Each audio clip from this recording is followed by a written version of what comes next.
Oh, snap. Technical difficulties, bro.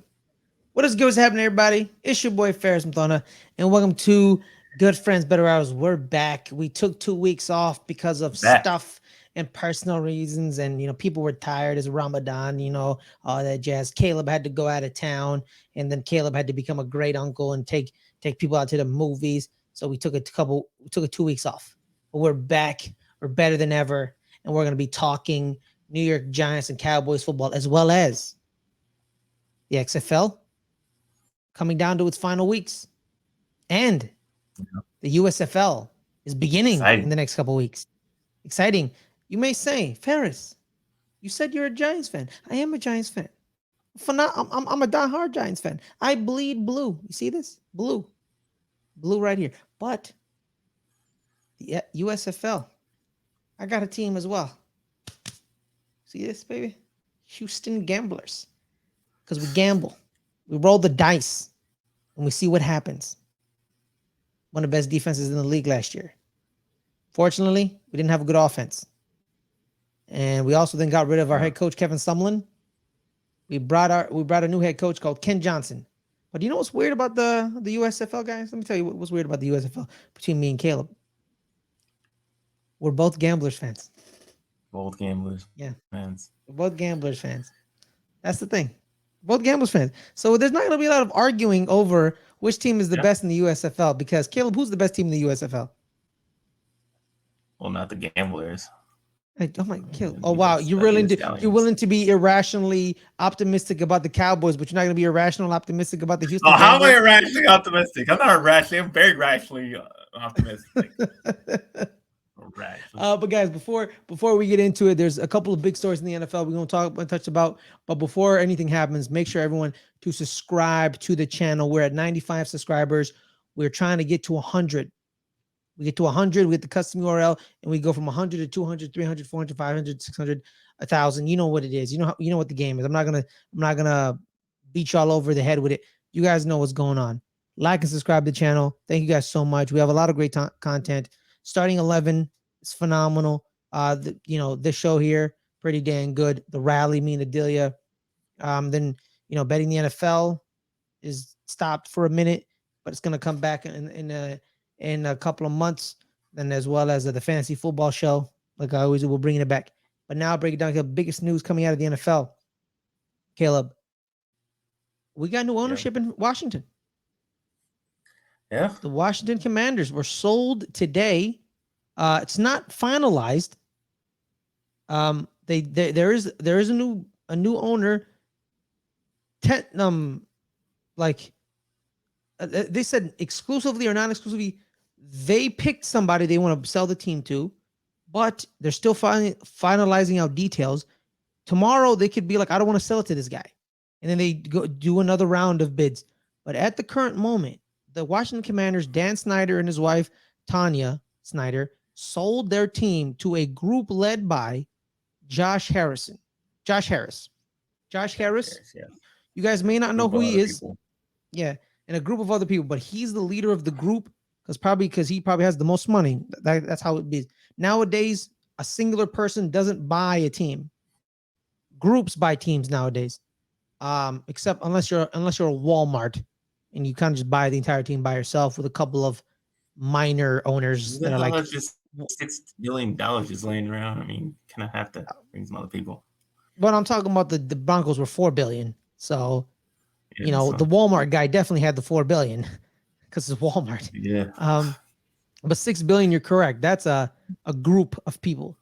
So Josh Harris, his resume involves he's actually an owner of two other sports teams. Actually, he's the co-owner of the Philadelphia 76ers, as well as the co-owner of the New Jersey Devils. So now he adds a NFL team to his portfolio of teams, as well as a member of the group. By the way, is none other than Magic Johnson, and literally Magic Johnson buys sports teams nowadays. He's a part of every group. Every group has Magic Johnson in it. He's like, "Oh, your team's up for sale? Let me take it. Your group, oh, let me get that. Let me get this. Let me Is he get in that." every sport now? Except No, he is in basketball. Actually, that's the thing people don't talk about. He is in basketball. He's a part owner of the Lakers. He owns Mm-hmm. the Sparks. He owns the Dodgers, and now he's a part Here's of the ownership group in Washington. He's not in hockey unless he has a piece of the Kings. I don't know. Probably not because the buses probably sold the Kings to somebody else. So he's not in hockey and he's not in world football. But yeah, he's in almost every sport known to man. But not Caleb. Hey man, I'm a Giants fan. You're a Cowboys fan. We saw the reign of terror of Dan Snyder inflicted yeah, on his fans. yeah. And you know what?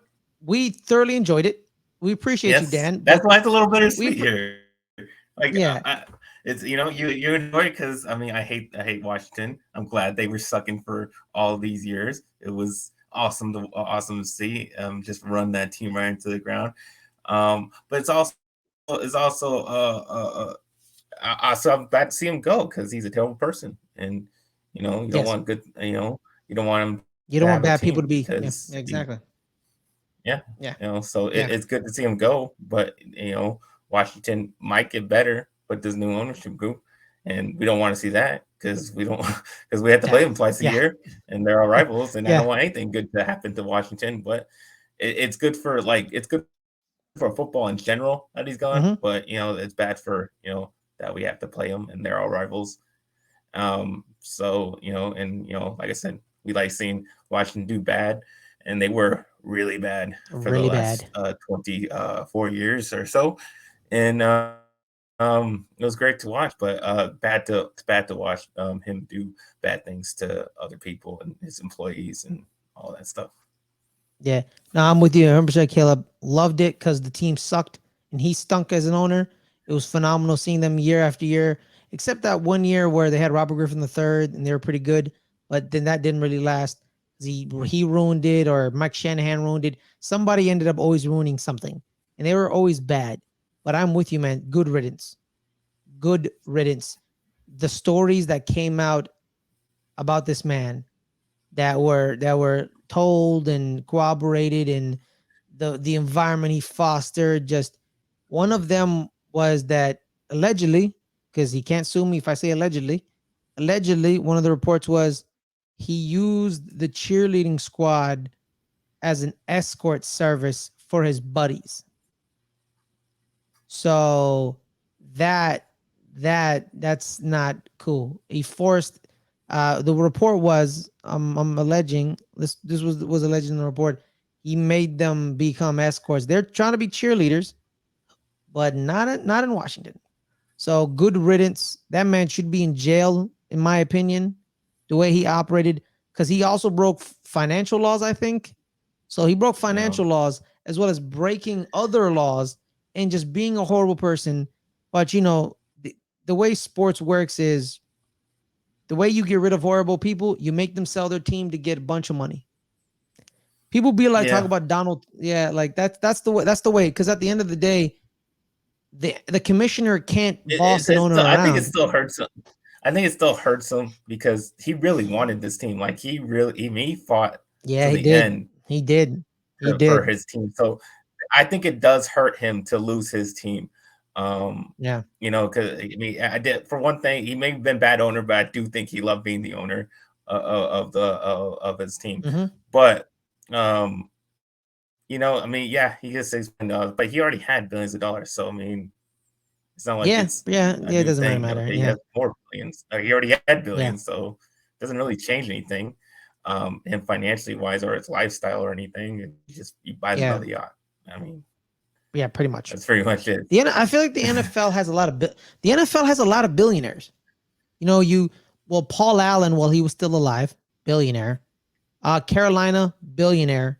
Cronky, billionaire. Snyder, billionaire. Jerry became a billionaire.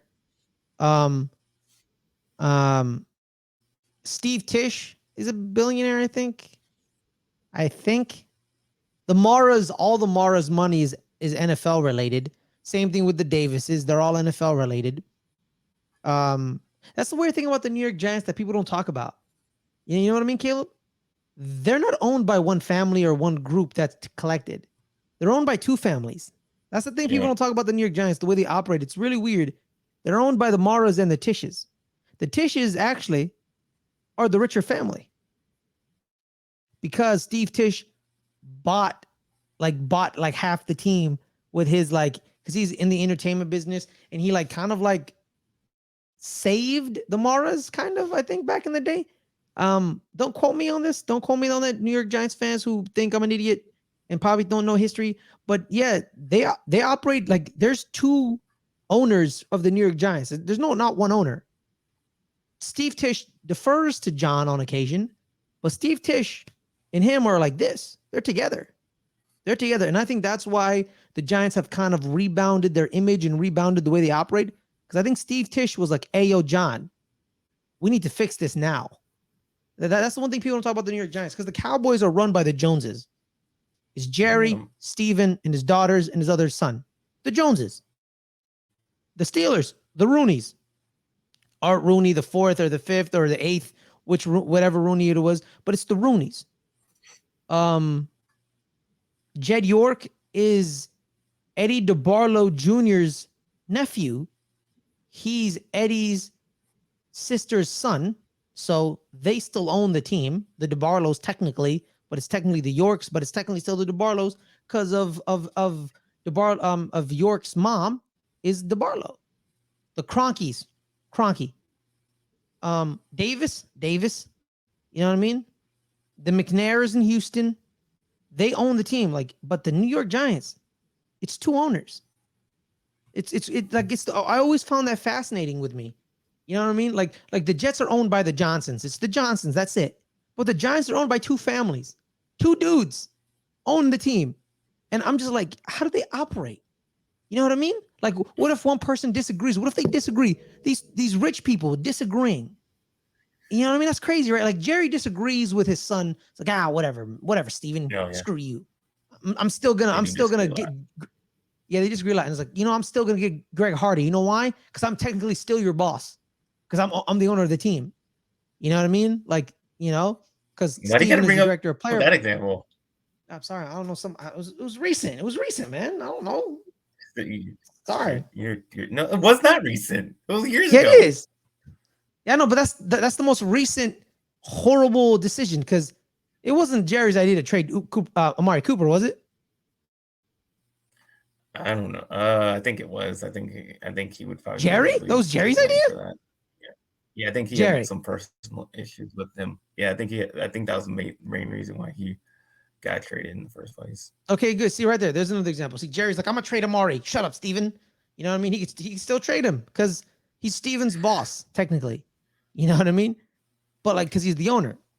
But like, yeah, I always found the Maras and the Tishes very kind of a unique relationship. And we're talking about NFL ownership. It's two families owning one team.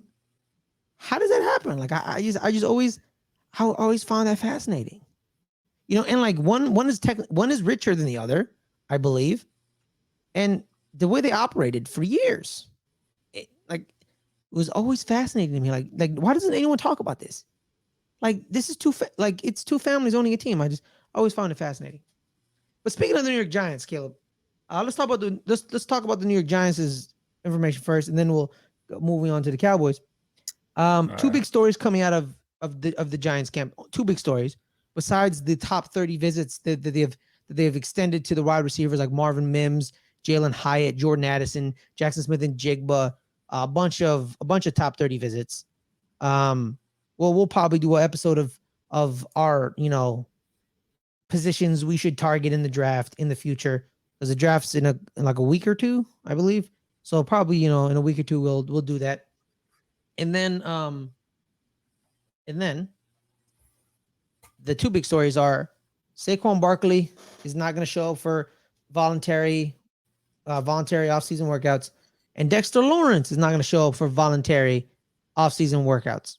And it sparked a debate between what they should do, right? There are people who say Saquon Barkley, business is business. We understand Saquon, hold out, get your money. You know what I mean? Fine, do your thing. I mean, yeah, people say, did. "Oh, this is very much looking like what Zeke did." Exactly, and And then there's Dexter Lawrence, who is also staying out, which is, understandable because Dexter Lawrence is seeing all these defensive tackles get these new deals. Deron Payne in Washington, Jeffrey Simmons in Tennessee. And he's like, ooh, baby, money, money, money. Because he's going to use them as a basis to his deal. He's one of the best defensive tackles at pressuring the quarterback. He was in the top 5, almost top 3 in QB pressures at that position. And I think top 10 in defensive lineman, period. He's a defensive tackle that can get sacks, is a special defensive tackle. Caleb, you correct me if can I'm just wrong, send man. him over right here. Yeah. If you don't want to pay him. Send him. No, I send him on over absolutely not. Hey, dude, I swear to God, dude. Like, if he ever wore that shitty shade of blue, I will run myself into the traffic. Okay, straight up. This show will not continue. I'll quit. I said I'll quit. I swear to God, I'll quit. I'll quit where I stand. You hear me? But he's gonna get paid. He's gonna get paid. You can't let people like him walk out the door. So he's gonna get paid. So him not showing up to voluntary workouts, it doesn't matter. Like, but here's the thing, Caleb. That's the thing, Caleb. Like, listen to what I'm saying. Voluntary. Why the hell does Dexter Lawrence need to be at voluntary workouts? What, to tell him the defense again that he already learned last year? It's like, what you need to tell me? What you need to tell him? Hey, Andre, I love you. Andre Patterson, our defensive line coach. Andre Patterson helped create those menacing fronts in Minnesota. So he's like, yo, Andre, man, you gonna tell me the same thing you told me last year? I'll see you at training camp, homie. And Andre's like, cool, man. It's voluntary workouts. Here's my opinion for years since I've been watching the NFL. Voluntary workouts are for veterans that are new to the team, and rookies. That's it. I agree. Like, I don't want Dexter Lawrence there unless anyway. Unless you're the quarterback and you have some new receivers and that you just want to build makes continuity. Sense. Yes. You show up, you throw some routes, you have a good time, and you do your thing, right? Because they protect you involuntarily. Yeah, but like, Dexter Lawrence is like, I don't need to be here. I'm gonna get my cash. I'll come up later. But here's the thing about Saquon Barkley. They're both captains.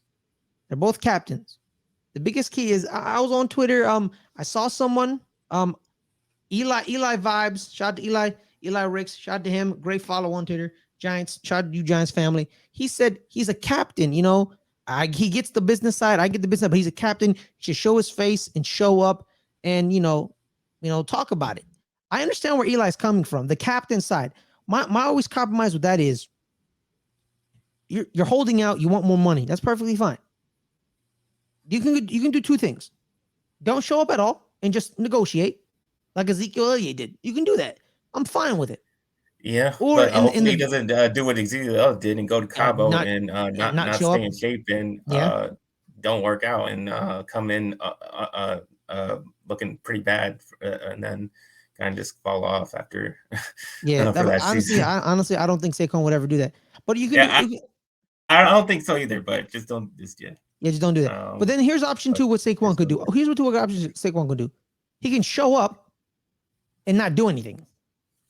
You can just show up and just stand there and just like, hey guys, how you doing? You can do that. Either way with me, I don't mind it because business is business, right? But but these other Giants fans, these other Giants people, they're saying he's a bad leader. I'm not saying Eli said that. Eli did not say that. I understand where Eli's coming from. I agree with it. I kind of agree. Either you show up and just do nothing. You just show up. You could do that. That's perfectly fine. And just show up, just stand there, be like, hey, what's up, Dabes? Hey, what's up, Joe? Just show up and just stand on the sideline and do nothing. You could do that. Or because a lot of people do that. Or you just don't show up. You just don't do it. Perfectly fine. But but other people are saying like, he's a leader. He should be there. He's Mike Lombardi. That's who I was talking about. It was Mike Lombardi. He said the Giants are suffering from a disease of me because Daniel Jones got his money. Now everyone thinks it's time for them to get their money. No. Yeah. It's not how that works. business is business. You don't look at other, like the NFL players don't look at other positions pockets because they don't play the same position. Like a guard isn't gonna look at a quarterback and say, "You played a quarterback 160 million. I want 75." What you do That's when not how that works. you're the reason why. What you do when you're the reason why he was good. I mean, Saquon Barkley and sit there. Wasn't Daniel Jones that was making us win. Like I was doing a lot of the work, heavy lifting. That's where Saquon Barkley said, "Yeah, You have a I case. deserve You have a get paid case. like him."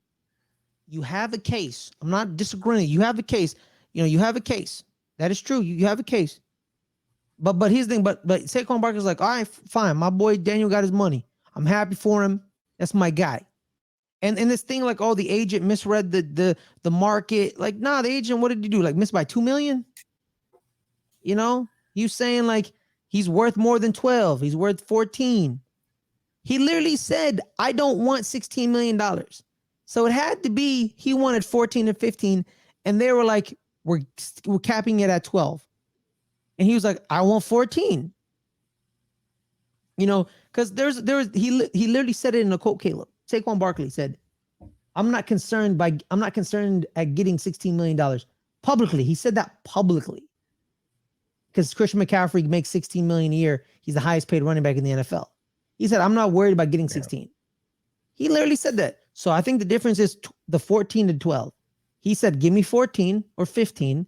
And the Giants were like, we're capping it at 12. That's what we're doing. We're capping it at 12.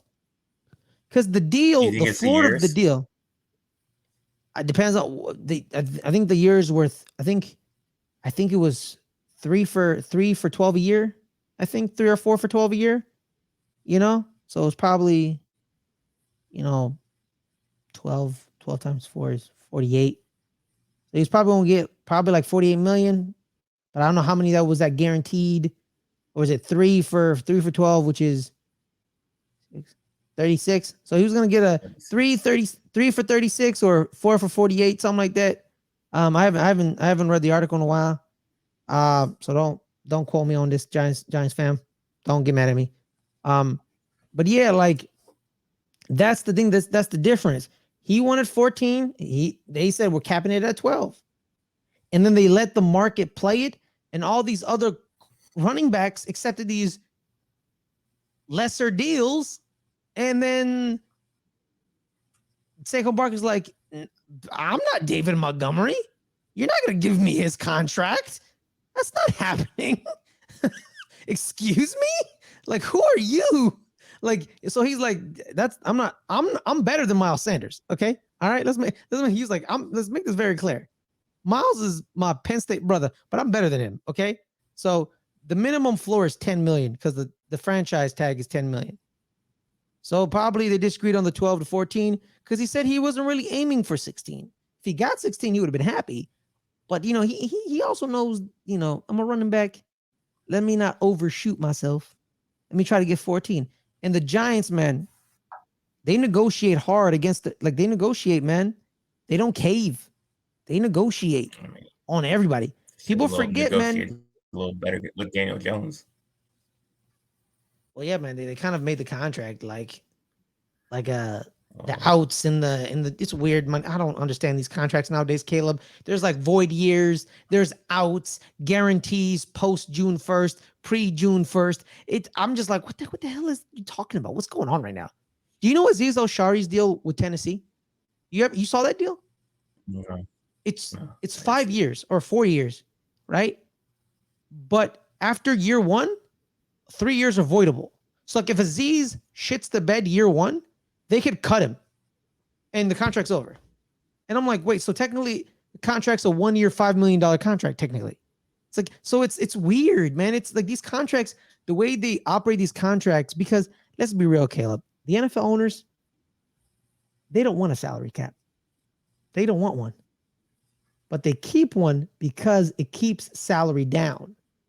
But if they didn't care about salaries, the NFL wouldn't have a salary cap.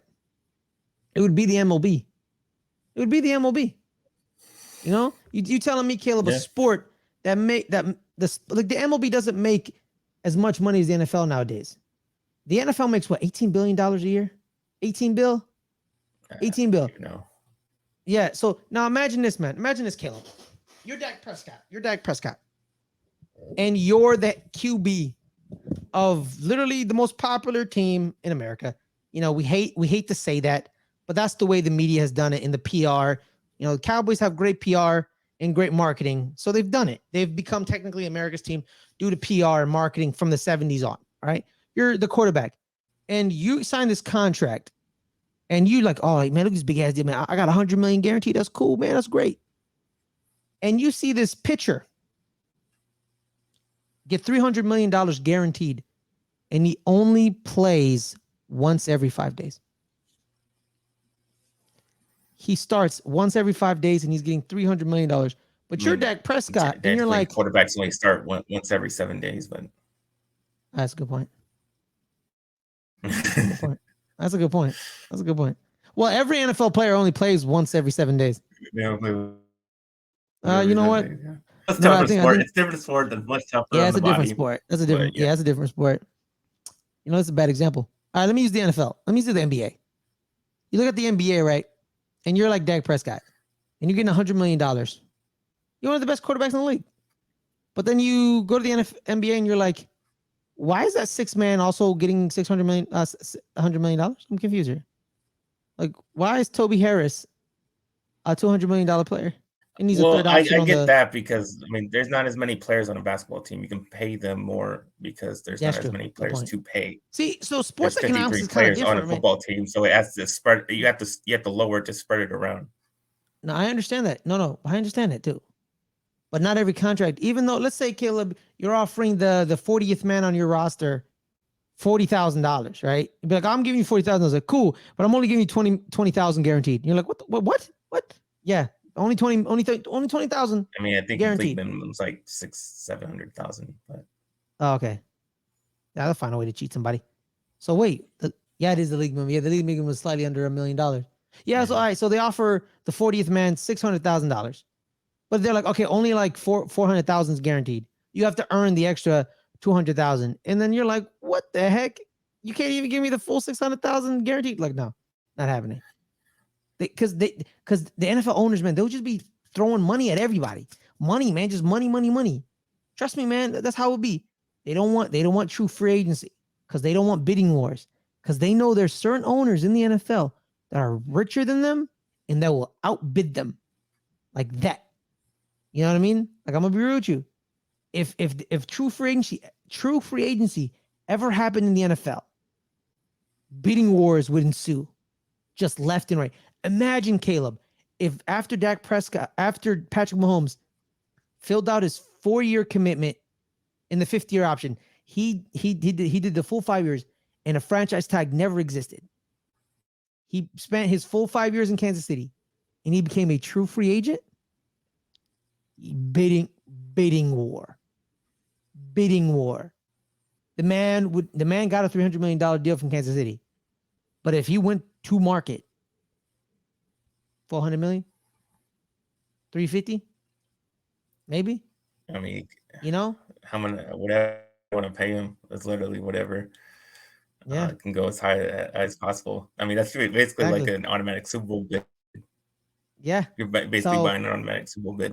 Yeah, so like imagine the new Denver Broncos owner was like, you know what? I'm gonna stick it to Kansas City.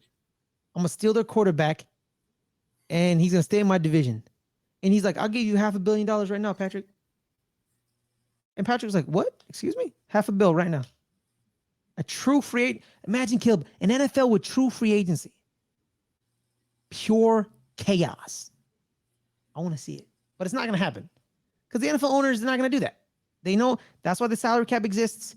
That's why franchise tags exist. Because those mechanisms are there to keep them from fucking each other over and screwing the players over. They want to keep salaries down, keep control, and kind of move it along. But if those mechanisms never existed, man, war would ensue. But back to Saquon Barkley. If you show up, you show up. If you don't show up, you don't show up. I know business. Business is business. This is all business. His teammates understand what's going on. He's in Arizona with Daniel Jones, all the wide receivers, Darren Waller. They're all in Arizona, having like kind of like mini camp already, kind of already training camp, if you think about it. Voluntary workouts. They're already in Arizona together. Isaiah Hodges, Darius Slayton. I think Paris Campbell's out there. They're already there. They're already together. So Mike Lombardi saying that this is going to destroy the locker room because now people want to get paid. Like, are they not supposed to want to get paid? Like, what's Mike Lombardi talking about? Him and Bucky Brooks. What are they talking about? So I shouldn't want to be paid. I understand what you're talking about. Like, I'm the reason this offense ran. Like, I get that. That's a great case. But like, he's not mad that Daniel Jones got paid. He got paid. He got paid. He's a quarterback. Whatever. It is what it is. But I'm supposed to like then say, don't pay me? Like, it's good. So the teammates are going to be mad at Saquon Barkley for wanting to get paid. Caleb, do you hear any reports of the Cowboys teammates saying, "Oh, why does Dak want to get paid? Why doesn't he just sacrifice? What's wrong with him? Why is Ezekiel holding out? Like, what's up with that? Like, bro." I think maybe some did. Oh, no, that offensive lineman. Yeah, that offensive lineman did say that. I remember that offensive lineman who said that. I don't remember which one it was, but someone did it. I think some did on Zeke. Zeke, yes, but Dak, like Dak's like for him. Yeah, like out. Yeah, people weren't mad that Dak was gonna. Well, actually, Dak didn't hold out. He broke his ankle, and then when he broke his ankle, they realized how bad you were without him. Then he gave him the deal that offseason. So actually, Dak getting injured actually helped his contract. Oh wow. Yeah, it's crazy. And also because Zeke kind of jumped him and said I should get paid before Dak, and that's where it was kind of like contentious. The fact that you were like kind of skipping the line. That's true. It's true. But yeah, like here's the thing, man. Saquon Barkley has literally done everything we've asked of him to do. I will never turn my back on players. You're talking to a man who still roots for Odell Beckham Jr. You know what I mean? Thank the Lord he's not a Jet or a Cowboy. Thank God he's in Baltimore, so I can watch him without feeling awful. But yeah, like, it doesn't matter, man. Saquon Barkley is gonna hold out, whatever. He's gonna show up, whatever. And here's the thing: a bunch of people haven't signed their franchise tags yet. They're still negotiating. Negotiations are ongoing. I don't know what they're talking about. What if him and Joe Shane like Le'Veon Bell? Just like, does it like get a full year? That far? Like a full year. I don't know, because I think Saquon, he's one of those football players that they love football to their detriment of their own selves. So they're gonna come in and play. Le'Veon Bell was like, I know what I'm worth and I want my money. And Pittsburgh was like, we're not paying you nothing. And then he held out. What Le'Veon Bell did, that was extreme self-discipline. Like, for real. It was wild. Some people be like, oh, but it backfired on him. It is what it is. But yeah, I think Saquon probably is going to hold out and then come in. You know what I mean? So probably that. But yeah, man. Dexter Lawrence, he's holding out because he knows he's getting the deal. Because those contract talks have been going on since last year. And you're going to have to sign him, bro. Because, bro, he's blossoming with our very eyes. He has a defensive coordinator who knows how to use him. He knows how to move him around. Also, too, man, in the draft, watch how the Giants try to draft interior defensive line depth, because Joe Shane always talks about defensive interior depth. But now to the other team in blue, Caleb, the Dallas Cowboys. The big stories coming out of Arlington. Yeah, not Arlington. Where are you guys based out of? Based out of Frisco. Frisco, yeah. Yeah. What's that? Yeah, Frisco. Yep. Yeah, not a lot of big stories. Obviously, we've been away for a couple of weeks, so during those couple of weeks, we did, like I was talking about, we should sign Jonathan Hankins because we had a bit big lack of depth in right in that middle and the defensive tackle. And when we traded for him midway through the season, when he was in there, he did make a great difference. Our rush defense definitely got better because that was the big problem at the beginning of the year was our rush defense. We couldn't stop anybody running the ball. We get him during the season, and he did make a difference when he was playing. Um, you really saw he helped the run defense in a big way. And then he got hurt, and then he came back and played pretty well. So I'm glad we signed him back because like I said, we have a severe lack of depth there. Just not good guys, not like big guys that can really stop the run. We got a lot of guys who are pass rushers at the defensive tackle, not really big stocky guy like Jonathan Hankins there to fill up the middle. We need more. We need more. I mean, that's just one guy at that spot. That's why in the draft, I hope we're going for another big guy that can do the same thing because Jonathan Hankins ain't going to play um, every single down. So we need another guy that can, uh, be in rotation with him to help stop the run because that is our biggest problem is that defensive tackle spot and stopping the run. Um, so hopefully we can still, but it does, like I said, it doesn't, we don't have to get him in the first round because we have Jonathan Hankins, because we made that signing. If we didn't make that signing, then I was like we really need to get a defensive tackle in here in the first round.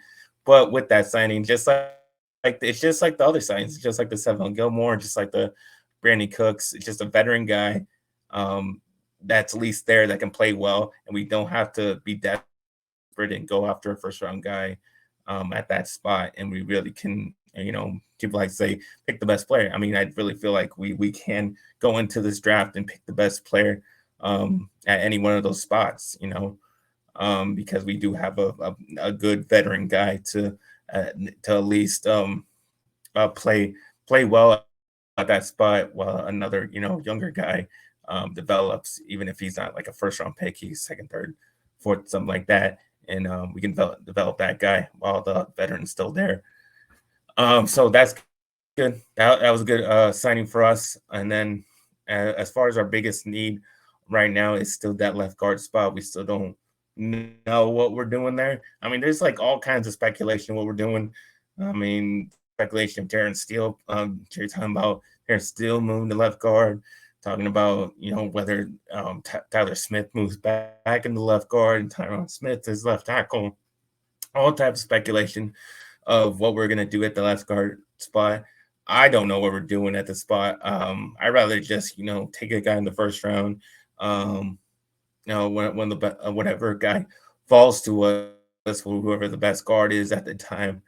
At our pick at 26, I think. And just Osiris take a left Torrance guard and then. Osiris Yeah, Torrance. that's the lot that's been the major talk about getting him. Um, for the Cowboys at that spot. Or you wait till the So I second mean, if we round and get him, draft I'd be Steve happy. Oliva, or Yeah, those are the two you draft guys. somebody. Those are two guys. Yeah. Those are the two guys that have been talked about for the Cowboys, and I'd be happy with either one of them. Um, that, and if B. John Robinson somehow falls to us, I'll be happy with that. Those are the two things I would want coming out of this draft. Just getting either if Bijan's there, take him. If the one of the left those two left guards are there, take them. Those two positions, I'd be very happy with. Anything else, I really think we can get him later on in the draft. If we get like a top receiver, like one of the top receivers fall to us, fine. We still do need help Mhm. there, even with Brandon Cooks, because he's kind of I mean, you never know how long Brandon Cooks is going to stay somewhere. I mean, he's there one Man's week, traded one every year, other. and then he's gone the next. He's bro. Why? What? Like he's a good player. I don't know, like you ever like seen how like he's a really good player. He's a good receiver. Sometimes he's phenomenal. Like, can you just imagine Yeah, like being traded that many times and you're like, but everyone says in the media and in like people like love Brandon Cooks as a player, as like people like y'all say y'all keep loving me. but y'all keep trading me. Like, what's going on here? like, like that would fuck with my mind. That would mess me up. Like, oh, you're phenomenal. That's why I traded for you. Then, like a year later, you're traded from that team, and you're like, what the hell? Yeah, but at What? least in the interviews, he's had a good attitude about it, saying, "Well, I mean, they traded for me for a reason, you know. I mean, Yeah. the other team might trade me away, but he's glass half full type of guy, looking at it that way at least. Because there's a reason. I mean, because we trade for you because you do produce and you're a good player. So like I said, but we have him for now, like I said. So if we get like a top receiver, someone falls to us somehow, I wouldn't mind that either. To add more depth at the receiver position, because that's for the future as well. And I don't know about what's going on with the rest of the young guys like Jalen Tolbert or Ochoa or any of those guys, or how well their development is going. And if we go, there's some speculation of getting a tight end. There's a lot. This is There's a a big bunch, year man. There's a for bunch. tight You ends. want one? Go get one. There's like 6 of them. You know, 6 of we, them. we let go we let go Dalton Schultz, so there is a need there. I like the 2 guys we got. I love Hendershot and Ferguson. I think they're going to be really good. But if we got one, I mean, the way this draft is, it looks like there's like a difference maker in the tight end position. Like 5 of them. There's 5 of one them. of them can be like a Kelsey or a Kittle or any of those guys. One of those tight ends can be like that. If you think about it, if the board falls right and certain teams come up to pick and they're like, I really don't need this position, but I need a tight end. And it could be a couple teams that are like that. And we could see 3 to 4 tight ends in the first round. There's like 5 or 6 that have first round grades. Darnell Washington out of Georgia, who's basically a left tackle or a tackle playing tight end. Okay. That man's a freak. You have the Notre Dame tight end and Michael Mayer, who's been tight end 1 for the past 2.5 years. You have the Oregon State kid, Lucas Musgrove, that the New York Giants actually brought in for a top 30 visit. So tight end may be a thing they look at, because personally, man, I think the Giants have a possibility of great tight end tandem in Daniel Bellinger and Darren Waller. Point that out. There's Dalton Kincaid out of Utah. Dalton Kincaid, Lucas Musgrove, Michael Mayer, Darnell Washington. There's like 2 more that I'm like blanking on, but it's like 6. It's like 6 deep. First time a tight end class where I'm like, this is 6 deep, and these are like first round, second round tight ends. Like, this isn't a tight end you find in the 8th round. What is this? 1975. In the 6th round, we found Daniel Bellinger in the 4th round, and he's damn good. But imagine like having 5 or 6 tight ends that are like, these are first round tight ends. Special. This is a special group. It's a special group of tight ends. Yeah, it's a special group. So if we get one, if it's a first rounder, especially at 26, wouldn't mind it. So there's different. That means Bijan's not there. Yeah. Because here's the thing, Caleb. If Bijan or a tight end are at there at 26, you going Bijan or a tight end? Bijan. That's my number 1 pick. Bijan. Okay. Obviously, I'm a Texas fan. I'm a little biased, but I still think we need a running back. We need a guy who's going to be there in place of Ezekiel Elliott's role, and I think that's Bijan.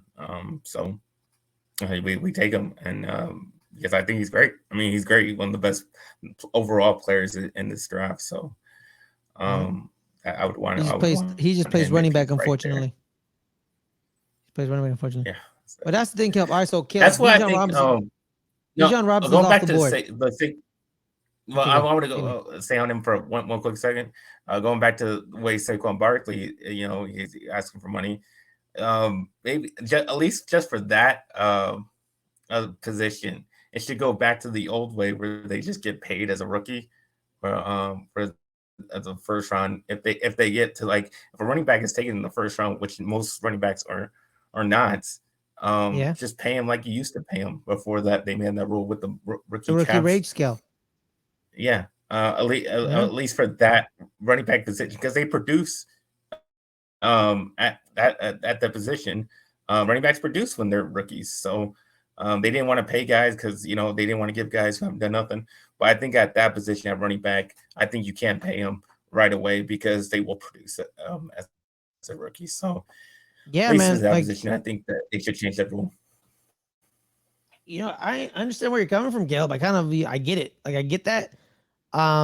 If that does happen, that'd be great. Because literally, like, for like the first week, people were like, "Oh, Brees Hall, what a bust!"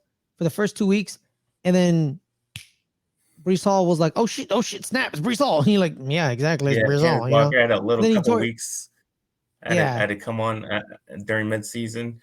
But they Mm-hmm. produce like once they get going, and they're really good in the rookie You seasons. wanna, hey, Caleb, you wanna know? You wanna know a running back that did that to me that shocked everybody? So in my fantasy draft, I drafted this rookie running back out of Toledo named Kareem Hunt. We were like, "Who the hell's Kareem Hunt? You idiot!" Best decision I ever made in fantasy. Because I knew about Kareem Hunt because of Toledo being 12-1, 11-1 with Matt Campbell. So I knew about the Toledo offense and what he did for Kansas City in his first year. Off the hook, off the hook. And they've been drafting his replacement for the past couple years. First it was Clyde Edwards-Helaire. Now it's Isaiah Pacheco. They're still trying to find Kareem Hunt. The Kansas City Chiefs are. But yeah, rookie running backs, they produce. Saquon Barkley, Ezekiel Elliott, Caleb. Yeah, Didn't he have like what? Didn't he have 1,500 yards as a rookie? yeah, I think he had 1,600 yards. 1,600 yards as a rookie? Bro, rookie running backs in Kyle Shanahan's system. You know what I mean? Alfred Morris. Remember him? His rookie year. The man had 1,400 Yeah, or something like that. Running backs can produce as rookies. Because here's the thing about running backs. You're running. You run. yeah, You're right. Well, there's a tremendous amount of thinking in the pass protection wise. You got to know who to pick up, who not to pick up in the route tree out of the quarterback. Yeah, but like as a running back, you just run. You hand it off. You find a hole and you run through it, and you evade some people. It's running backs, rookie running backs in the NFL can adjust quicker. Receivers, it takes a minute because you're going against cornerbacks. Quarterbacks take a minute as well. But running backs, man, give them a week or two. They're ready. yeah. Guarantee you. And Bijan Robinson? their careers are so short, so just Yeah. pay them. Just pay them right away. Yeah. Um, It's a good coming point. out of college, It's a good so they point. can get paid and they don't have to be holding out on their second contract. Yeah. Caleb, book this right here. Week 3, Bijan Robinson. Week 3. Week 3 goes crazy. Watch it. Well, whoever drafts him. I don't care whoever drafts him. Week 3, watch how he goes. Give him like the first 2 weeks to get settled. Week 3, week 4, because I want to hedge my bets. I learned, Caleb. I watched the betting show. I'm hedging my bets. Week 3, week 4, Bijan's gone.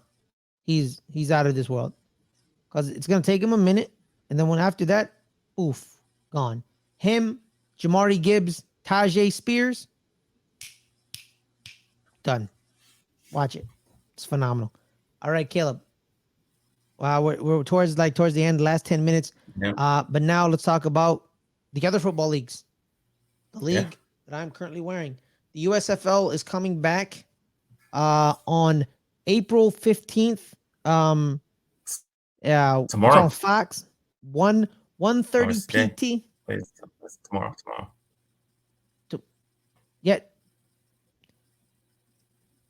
Yeah, yeah, tomorrow. If you talk about it. As of recording, yes. Tomorrow. Saturday. The 15th. Um, it is at 1:30. It is the Philadelphia Stars are against the Memphis Showboats. The Memphis Showboats are the new team in New town. team. They were, Yeah, yeah. They who did they replace? I I don't don't remember know. who they placed. Who did they replace last I year? don't remember. Because I know the Generals, Birmingham, Michigan, Houston, Pittsburgh, and New Orleans are the same. Who did Memphis replace? But Philadelphia and the Memphis Stars are in, and then same day, 4:30, New Jersey against Birmingham. Uh, they're actually so it's gonna be two. It's gonna actually be two areas of play this year. Last year they only played in Birmingham, only played in Birmingham. But now this year, they're going to be playing in Birmingham and Memphis. So they're going to have two sites for games, Birmingham and Memphis. So there's that. Caleb, you watched last year. You watched the games. I was in and out. I'm making a more of effort Yeah. this year. Do you think the Birmingham Stallions repeat as champions?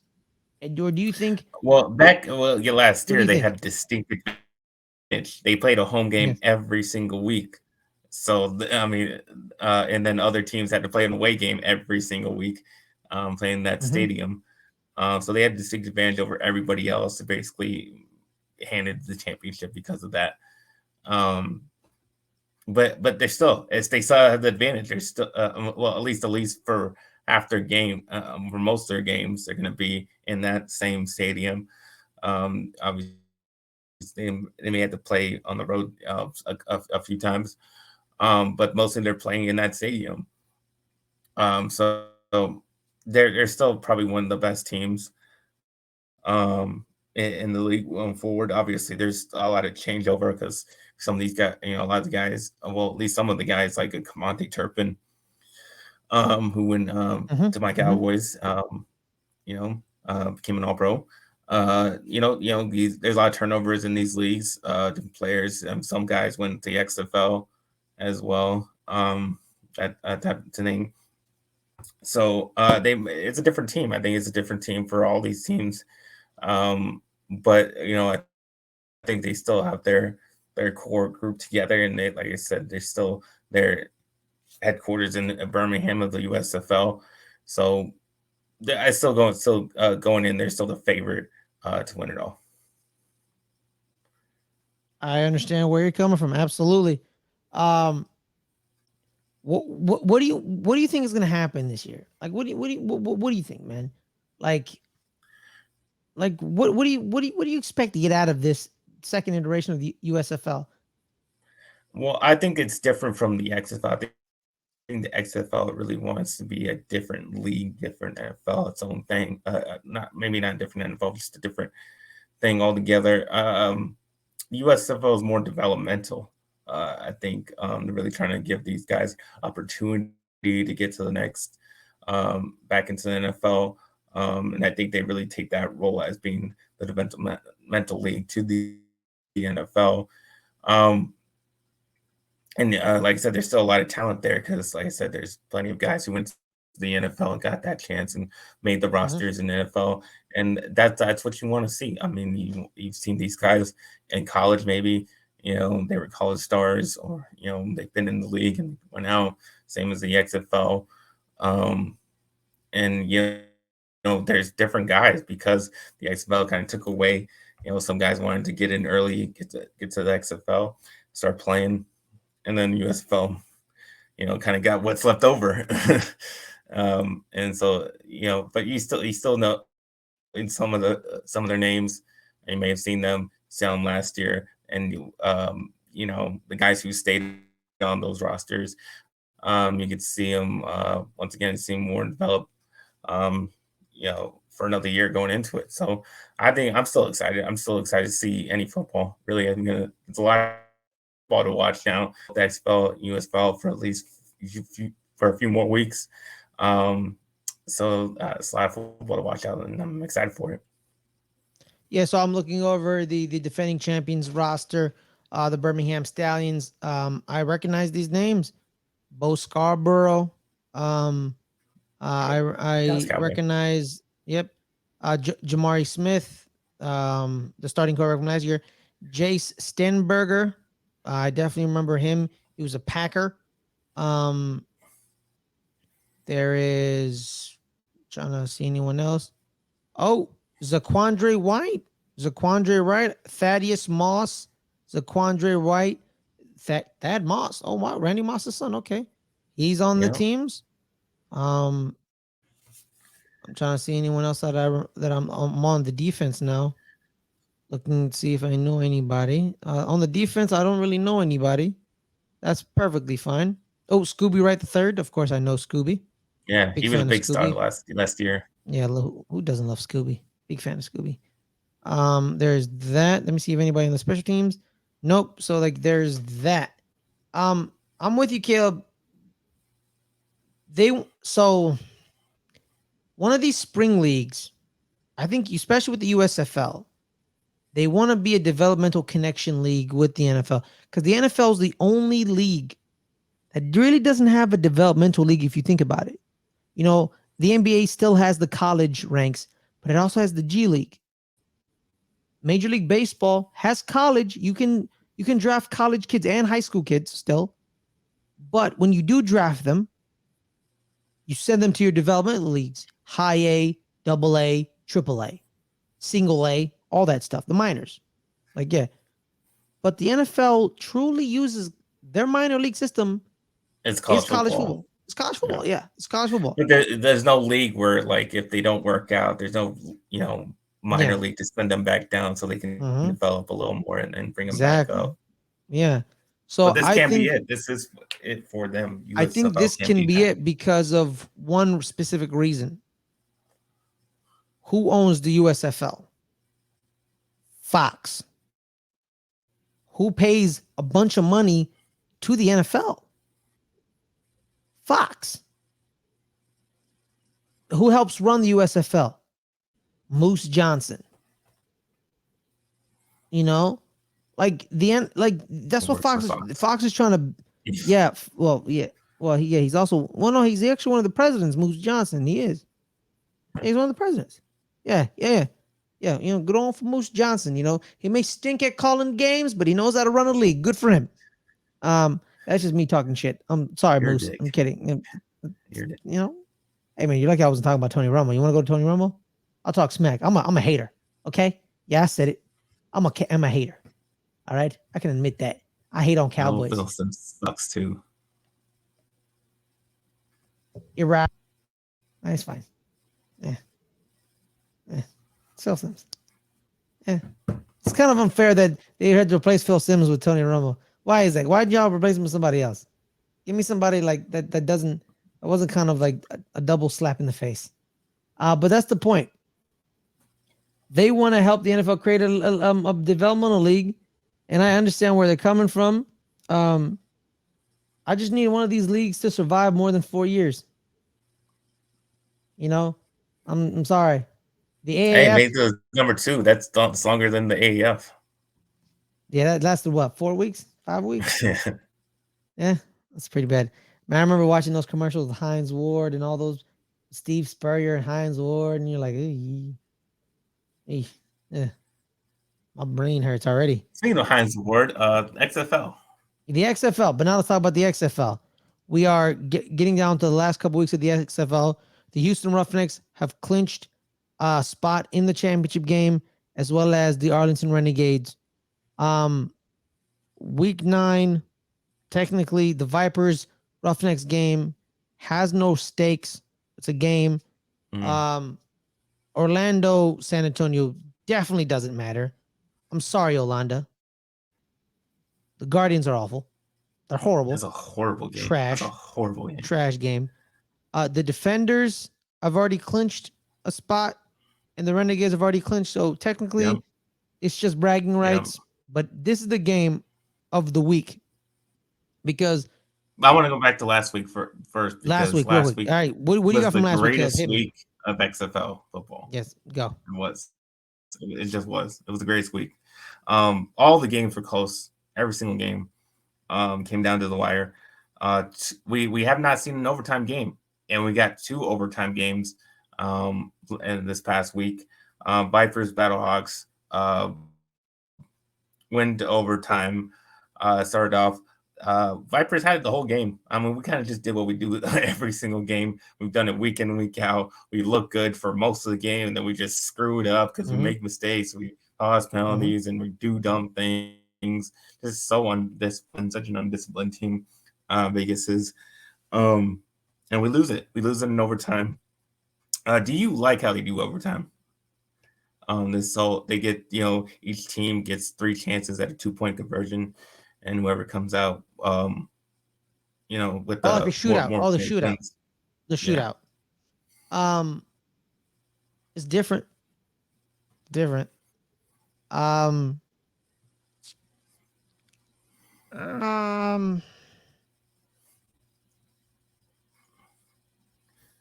yeah, I kind of do because it's different. It's each overtime is a little different. And you know what, Caleb, you remember we had that famous discussion about when Josh Allen didn't have a chance to score, he should have given Josh Yeah. Allen a chance to score, and me and you said first team Play will win. defense.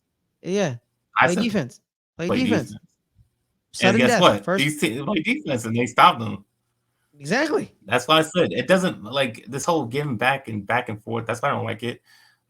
Like just play defense. Like we Yeah, just don't I care about defense no more. That we that's just what I'm saying, man. Because here's the thing, Caleb. Remember back in the day where it was first person who scores wins the game, and then they would drive and just kick a field goal and game's over. yeah, we'll Yeah, stop but them. You yeah, shouldn't have got there. First of all, you shouldn't got to overtime. If you don't want to go to overtime, just play to win the game. Then you go for two mm-hmm, at the end of regulation. exactly. I mean then that don't happen. But and then if you get to overtime, then play defense. Don't let them score. Play defense, That's simple. and I like the reason it's like 3 chances each. It's over. Best score, best out of three. And here's the thing too, like don't don't they both stay on the field at the same time? Like they split the No, field. Oh no, did they have to no, rotate out? No, I thought they yeah, did. Okay, whatever. It doesn't matter. But still, no, they rotated. but perfect. Still, you get 3 chances. You get 3 chances. That's it. That's all you get. That's it. Three best out of you score one, and they score two. It's over. They Sometimes go they didn't even get perfect. to the You have third because if the one team scores like twice and the other team doesn't score, then you don't even go to the third chance and it's just over. yeah, exactly. It's best. It's best. It's best out of three. It's best out of Yeah, three. You go over two, and yeah, game over. they go 2 for 2. It's over. You want you if you go over two, you want them to go 1 for 2, and then you score on the third and you stop them on the third. You know what I mean? And then you go to a fourth, and then it just keeps going like that. But best 2 out of 3, and I like Yeah, it. and Bad Hawks won it without AJ McCarron. He was out with a shoulder injury. Not sure how long he's going to be out, but that's going to be major for if they want to get into the playoffs. What they're going to do in the playoffs. But they don't have AJ McCarron because he's a big part. Reason why they're very good because this Nick Tiano, he wasn't good at all. Somehow they still won, even though didn't play well. But that's just more on the Vipers, just completely choking. Um, You know then what I also think you know why the Renegades. Battlehawks won that game? Why the Why is that? Battlehawks won that game? Why is that? 38,000 people. That's why. 38,000. Yeah, probably. 38,000. And as far as there was a trade made in the Unis in the XFL.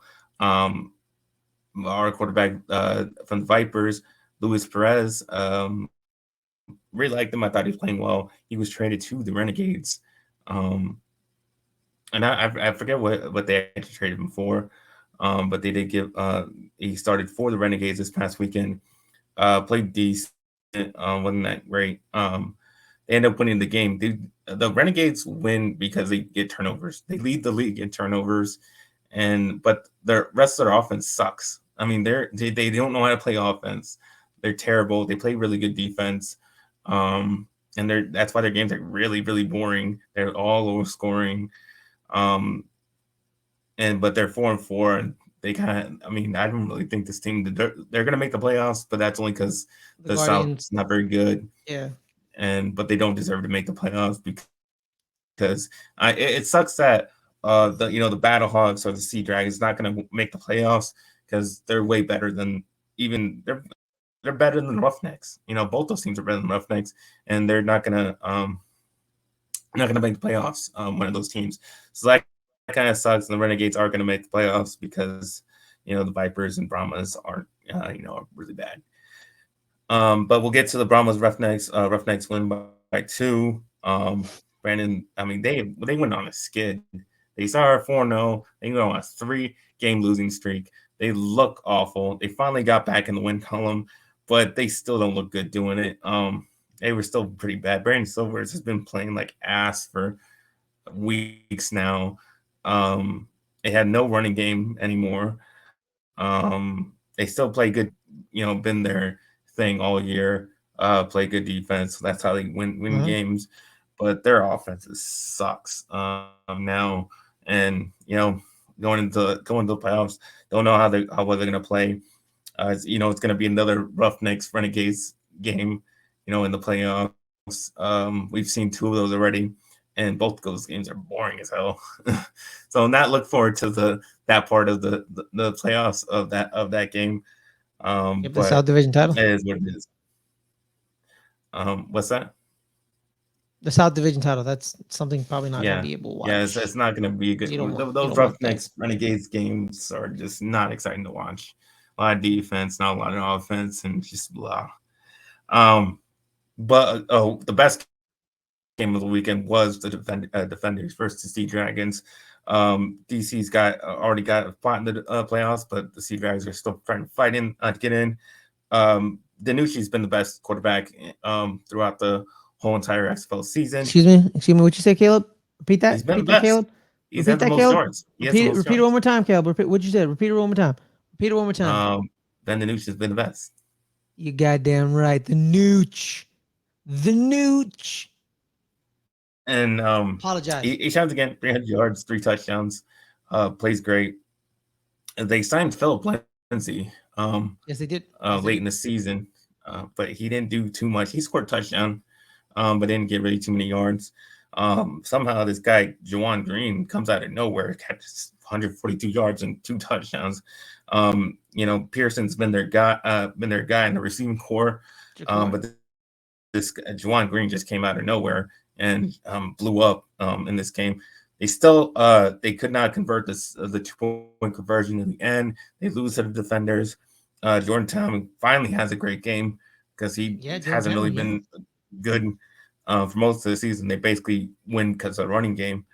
But now he shined in this game, 247 yards, 4 passing touchdowns. So looked really good. Chris Blair, 5 catches, 148, 29.6 yards of carrying the touchdown. Did pretty good, man.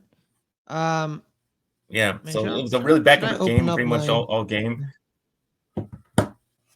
And but yeah, Defenders 7-1. I mean, they look like they've been the best team all season. I didn't really think they looked good at the beginning of the part, even though they were winning. Now they're just, they're killing it now. They have a formula that works, and a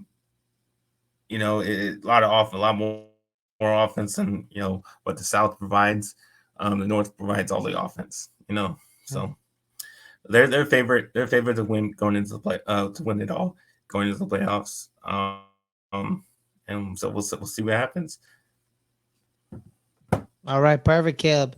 So week 9, we already went over it. The Roughnecks Vipers game means nothing. Sea Dragons Battlehawks Sunday. That's the one that means everything. At noon. Sunday at noon is the game of the day. XFL or USFL, because they're both playing those 2 days. Both are playing on the 15th and the 14th, the 15th and the 16th. But the game on the 16th that matters the most, ESPN, 12 p.m. Pacific, 3 p.m. Eastern. We have the Seattle Sea Dragons against the St. Louis Battlehawks. It's an away game, so the Sea Dragons. No, the Sea Dragons are going into hostile territory. The Battlehawks have had the X factor out of all the teams. those 38,000 strong in St. Louis. Can they carry them to a victory? Because if AJ McCarron ain't playing, they have to show up and shake Ben DiNucci. And if Ben DiNucci needs to show y'all, either he's the man That's why I hope he and plays. can't be That's why I routed. hope it's good. Those are if McCarron plays, those are the two best quarterbacks in the league. So them seeing them going at is going to be awesome to see. Perfect. All right, Caleb, that's the wrap, man. Where can people find you? Mhm. You can find me at NFL Caleb 22 on Instagram and Twitter, and you can find me on this show next week, every week on Fridays. You know, Yep. doing this Fridays, show. guys. So Nowadays we're here Fridays, 3 o'clock Pacific, 6 o'clock Eastern every Friday, live or pre-tape. We're back. 2 weeks off, but we're back. We gave you a long show, an hour and 11 minutes. We usually don't like going more than an hour, but we wanted to talk because we haven't been able to talk for 2 weeks. So we talked a lot. I talked a lot. I went off on tangents like I'm doing one right now. But without shadow of a doubt, thank you guys so much for joining us. Have a wonderful night. Have a wonderful day, or whatever time you're watching this. This is going to be pre-recorded. You could be having breakfast. You could be having dinner, brunch, whatever. Just enjoy. Just enjoy. And get ready for some football. A lot of football. Draft, USFL, XFL. The last weeks of April, jam-packed. So everyone, stay cool, stay calm. See y'all next week.